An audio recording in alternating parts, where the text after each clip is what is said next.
abrimos o mundo, o salouco máis feble, o pesar máis profundo. O idioma é a vida, o coitelo da dor, o murmurio do vento, a palabra de amor.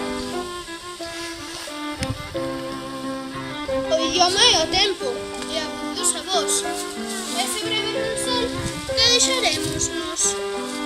O idioma é un ermo, Patrimonio do povo, máxicamente bello, eternamente.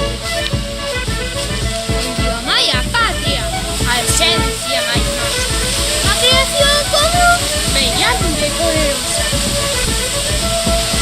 O idioma é a forza que nos xungue e sostén. Se perdemos a fala, non seremos ninguén. O idioma é amor, o latexo, a verdade, a fonte da que agroma a máis forte irmandade.